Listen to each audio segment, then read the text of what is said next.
Okay, so you're tired of all the dating apps. It's been one bad situation after another. So then you finally decide, okay, I'm gonna go try this other one. I'll answer all these questions for days. That's sure to end up with a better result, right? Well, not so fast. Stay tuned. You've tuned in to When Your Mind Becomes the Scene of the Crime podcast. I'm Dr. Linda F. Williams. I take survivors of abuse and trauma from pain to purpose so that you take back your power, tap into the truth of who you are, and live your best life now. Okay, so there's a reason why these dating apps are a problem at sometimes, the reason why you wind up with less than stellar results. The thing is that there is no computer algorithm to weed out people with personality disorders, mental illness, ulterior motives. We're supposed to do some reconnaissance on our own. In my own experience, I went through the whole days-long fill out the questionnaire thing. That was my first and last and only time on a dating site. And what I wound up with was a total narcissist. And 3 years of my life put into trying to keep my doggone sanity while he went through his gyrations. Now, this is a situation where up front, he didn't make any kind of qualms about letting me know who he was. But no, I had to keep trying to feed in my fantasies into this relationship, and it never works for me like that, and I doubt that it's working for you like that. This guy told me that he was using the dating app, and this is a very reputable site, one of the most reputable sites, where you fill out the long questionnaires and you communicate through the app, and they tell you don't make phone calls or visit or see each other till you go through this. I went through the whole rigmarole, okay? And he was using it like a Rolodex. Told me that up front. Up front, I saw signs that he was going to be unreasonable, didn't want to hear anything I had to say, going off tripping. Just trust me, it was not good. But do I blame the dating app? No, because that experience taught me that there's no way that a computer algorithm can weed that out. It's garbage in, garbage out. See, so this is the truth about everything. You can be only as honest with others as you are with yourself. So if that person has a personality disorder, which is like narcissism or something, they're not seeing themselves as a narcissist. So generally, they're going to put their best foot forward in answering these computer questions. Well, that's what's going into the system. And you, who yourself might not be really seeing yourself for truly who you are, which is usually the case when we've been through trauma. We don't really know who we truly are because we've been constantly surviving the abuse or surviving the trauma and just trying to function like a normal human being through the trauma. So now I'm sitting there being traumatized, don't know who the heck I am, feeding these questions, these answers into the system. And then the narcissist is over there thinking they all that, the bag of chips and the milkshake, and they're filling out their questionnaire. And then the computer pulls you together. Well, now that's where the work begins, okay? We have to put forth our own reconnaissance. And generally, sometime in this progression of conversations, that person is going to tell you who they are.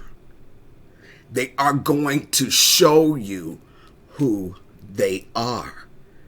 But because, like last week, I did a thing on dumpster dive relationships where I talked about how one or two things we focus on that we're starving for, and then the rest of what's in the dumpster we just ignore until we can ignore it no more. I'll put a link to that video. I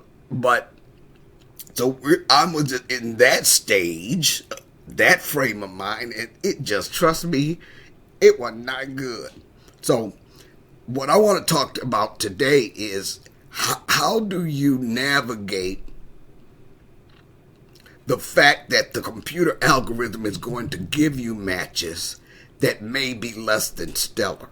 Well, I want you to bear with me here because I'm going to be checking on my notes. I want to go and list a few things that we need to kind of keep in mind, because when you think about it, it's kind of like life. So this algorithm is spitting out these matches, right? It's almost like shuffling, dealing cards, okay?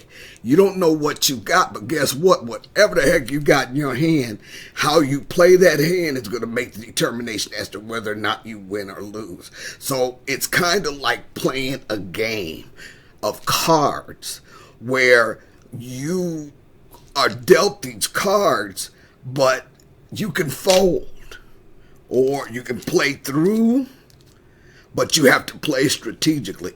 I think, let me just sum it up like this. All I'm trying to say is you get to choose, and don't have false expectations of the technology. Okay, let's go over 6 things to keep in mind when using dating apps.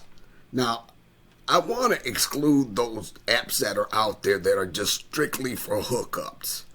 What I'm about to say to you has everything to do with individuals who are looking for a more committed relationship. If you're just looking for a quick hookup or multiple hookups, no judgment. I'm just saying this presentation is not for you. But if you're someone who wants to know how to win the dating game when you're dealt a bunch of crud in your hand, then keep listening. Number 1. This is number 1 of 6. Go with what you know and stop playing a losing game. What do I mean by that? Is you can often look at this whole dating thing like Russian roulette. You never know which one is going to be the wrong one out the chamber. Okay? But that's not necessarily true if you know what you're doing. What you want to focus on is what you want. What do you want? In other words, right out of the gate, if you're dealt a hand that you don't have anything in it that you want, why are you playing that hand? That's the question. Why are you even getting involved? So you have to not look at, I think what I want us to do is we want to just have a realistic eye, an objective eye. So in other words, now, I'm going to preface this. I know you can have friends that mean you no good. Okay, and that sometimes they're underhanded and have ulterior motives themselves. If you got somebody in your life who's jealous and might be trying to discourage you from a relationship because they're jealous, I'm acknowledging those kind of people are out there. One suggestion: get them out of your life, okay? Because that is not good for we people who have suffered from trauma. It is not a good thing at all for us to have negative people in our life. We have to surround ourselves with truthful, trusted others, okay? And that means that you need to have people in your life that you can trust what they're telling you. And if that's the case, then whether it's a friend's reservations about your relationships or just a gut feeling, ignoring warning signs will always lead to trouble. Can we just accept this as the ground rule? Ignoring warning signs, whether it's coming from a truthful, trusted other or just our gut feeling, is never going to lead to anything positive for you. I would just cut my losses and move on. Here's another one to consider. If you desire more than a hookup, stick to the end game. What is the end game? Is the person before you, are they commitment material? What do I mean by that? Are they capable of commitment? Okay? Are they willing to be in a committed relationship? You're either capable or incapable, or you're willing or unwilling. Do not project your desires onto someone who is incapable or unwilling. They get to make that choice. And you're not going to change that. So just remember, if they're incapable or if they're unwilling, what? Move on. That's the words of the day. Move on. 2, unrealistic expectations of the technology. I just talked about that a little bit. Don't count on the match to determine if this is your ideal person. Okay? Remember, you get to choose, not the computer program. It's you who will decide who your ideal mate is. The other thing I want you to remember is don't feel like you have to rush. Warning sign. If you get matched with someone, and generally, if it's like it was years ago when I did it, generally there's a process you go through where you send questions back and forth, yada, yada. There's a period of time that you go through where you communicate through the dating app. Look, if the person immediately wants to take that conversation offline, by meaning that to take the conversation outside of the dating app, it's generally a warning sign. Now, I'm going to say generally, you guys, come on. You know that there are situations where that might not be true. But in most of the situations, if they want to bums rush you into a direct communication off the site, wrong answer, move on. As I said before, the other thing I want you to keep in mind is the fact that algorithms don't measure for a person's character, mental illness, personality dysfunction, or hidden motivations. Anybody can keep up a good front for a few weeks or a few months. The cracks become increasingly evident as time passes, so you want to give this thing some time. So if you fall in love with the initial facade, oh my goodness, she's beautiful. Oh, he's beautiful. He's handsome. If you're falling in love with the facade, that's happened before. How did that work for you? That's all I'm saying. Okay, we've got to look beyond the facade, and half these jokers are out there with somebody else's picture claiming that that's who they are. I don't know how people get away with that, because you're going to meet up eventually. So if you looking at a dude that look like he's 6'2", and then when you meet up with the guy, he's 5'4", move on. Somebody lying. Why you have to lie? If that's the case, move on. Okay? 3, know who you are and act accordingly. What does that mean? Well, you got to decide what your values are, and it's really good to go through an exercise where you narrow down your values into the top 3.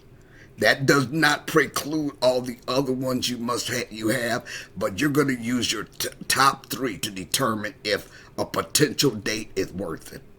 How do they align with your values, with your sense of self? What is it that you want? Understand this. Trauma is designed to make us think that we are less than qualified, less than deserving, less than. And so we get into this mental rut of less than, and we start talking ourselves out of the times when we should be rejecting an opportunity. And if we have a deep feeling of I've dealt with a root of rejection for decades now, and if you have a root of rejection, then just somebody saying something affirming can make you feel like this might be the one. But what you have to really pay attention to is the cracks that come evident as time passes. I'm just asking you, don't fall in love with the facade. Trust me, it's not a good-looking man that's going to make a good committed mate. It's not a good-looking woman that makes a good committed mate. That could be icing on the cake if you find somebody with excellent character and is willing and capable of committing. Now, I want to go back and talk a little bit about my mentioning of personality disorders and mental illness. I don't want anybody to think that I'm judging those people. I've spent a lot of my life providing services to people like that. I want you to understand that there's a difference, too, between mental illness and personality disorder. Now, a personality disorder is something that can be changed. It's in the psyche. It occurs. It kind of changes us as a result of how we dealt with or failed to deal with certain traumatic events in our lives. A personality disorder is developed over time as we grow into adults, but it's something that we as adults can change. But when you're talking about mental illness, many of those are physiological brain issues that are going on. And because they are physiological, those things have to be medicated, and people have to be provided mental health services through generally for a long time throughout their lives. For instance, if somebody's bipolar, it takes months for somebody, an expert, to get them on the right cocktail of medications, and those medications have to be changed over time as they grow or their hormones change or whatever. And so if that person goes off those meds, then they're going to be thrown right back into the precondition prior to meds. They're going to be thrown right back into that particular mental illness where, say, bipolar is concerned, just as an example. So I'm not saying that people who have mental illnesses, depending upon what it is and how severe it is, I'm not saying they're not capable of love. I'm just saying that that relationships with, for instance, somebody who's bipolar, it's going to be difficult, and that you need to educate yourself as to what's involved with that before you allow yourself to get into it. So I'm just saying that the algorithm doesn't weed that out. Foretold is forewarned. Narcissism, however, is an example of a personality disorder. And with narcissism, those people generally are not aware that they've even got a problem. They'll stab you and blame you for bleeding. So even though that's a situation where if a personality disorder you have it, you can probably change it with some help and some mental health intervention. Things like a narcissist, is like they never get help. I mean, they have to be really down low before they'll get any help, and then they're forced to get help, and generally they often never get any better. So I just wanted to get that clear. I'm not talking down on anybody with mental illness, personality disorders, whatever. I'm just saying, don't expect the computer algorithm to weed all that out. Number 4 is an interesting one. Ignore your lying eyes. Ignore your lying eyes. Do not ignore the truth you know, no matter how attractive the person is. But you should ignore who you want them to be in favor of focusing on who they are. We can fool ourselves into saying, on some subconscious level, now, it ain't no neon sign out there talking about I'm avoiding, or I've got magical thinking, or I'm projecting my fantasies on this person who's incapable or unwilling. You don't get that, see. But you will find yourself, if you look back at some of these relationships that went sour, you may find yourself seeing where you had interjected or convinced yourself that something you were seeing did not exist, or you were making excuses for the person when something you were seeing was in your face. So I'm just saying, if they show you who they are, that's who the heck they are. We should never ignore the truth that slaps us in the face. I talked in a previous video about don't blame the jelly. So in other words, you go to the store, you put the jelly in the cart, you check out, you get home, you want it great, but you had put strawberry in your cart. Well, you're not going to sue the grocery store. You're not going to sue the manufacturer. You might cuss, okay? But really, whose fault is it? Whether you meant to put that in your cart or not, you put that in your cart. Don't blame the jelly, because the jelly was strawberry at the whole dang time. It was never anything else. Its label said strawberry. You got distracted. You were off focus. You put it in your cart and you really want it great. Don't blame the jelly. I'll put a link to that video down below. Rule 5. Family matters, and so do their issues. So generally, if somebody tells you something about their family, what could it be? My dad, for instance, my dad was a drug dealer. And he went to prison when I was 12. And I haven't seen him since. Or my parents were alcoholics. Now, look, I'm just saying, that had to affect that person growing up in a situation like that. This is information you need that you need not ignore. Just put it in the memory banks and watch. My ex-husband used to always say, I'm going to put them out there like a thoroughbred and see how they run. So in other words, he might see the situation coming. He might have deduced how this person was. But what he does is he just sits on that and just watches them. See how they run. See how they act.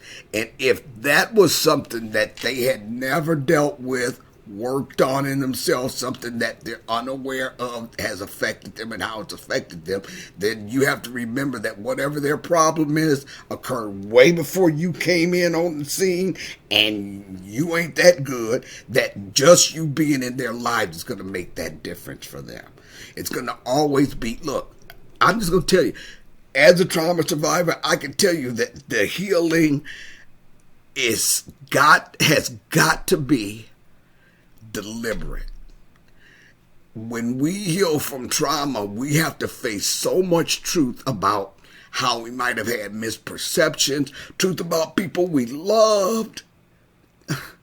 Come on. Facing that truth, you have to be deliberate and determined in order to do it, because truth hurts.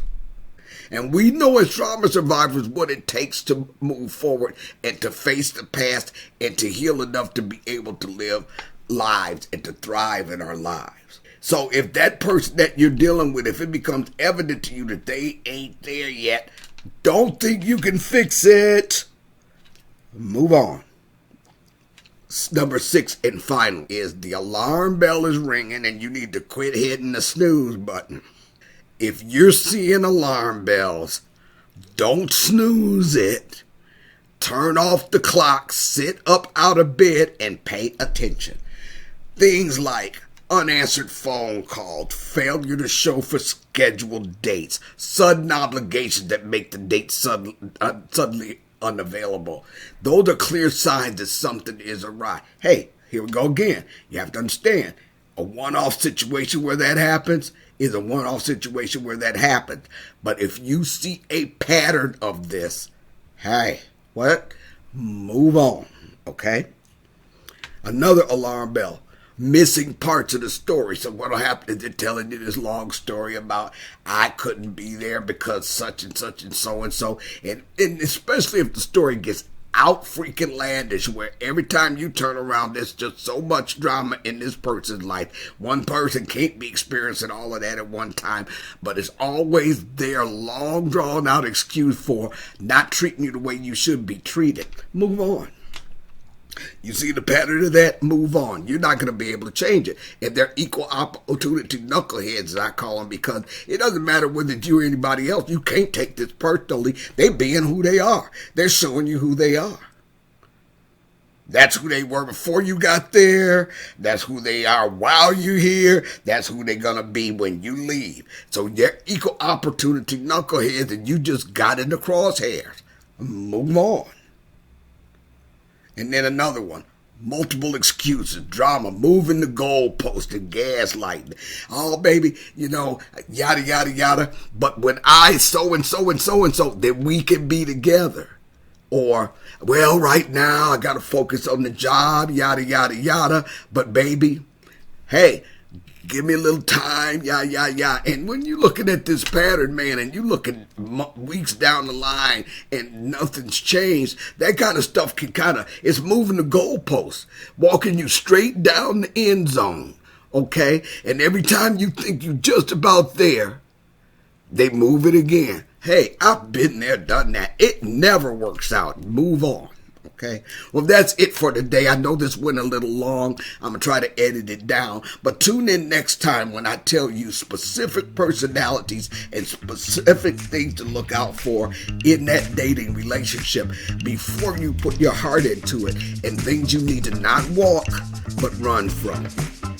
I'm Dr. Linda F. Williams, and as always, remember that your greatest power is realized in the truth of who you are. Know that truth. Thank you for joining us today for When Your Mind Becomes the Scene of the Crime podcast. To contact Dr. Linda, just go to whoseapple.org. That's WHOSEAPPLE.org.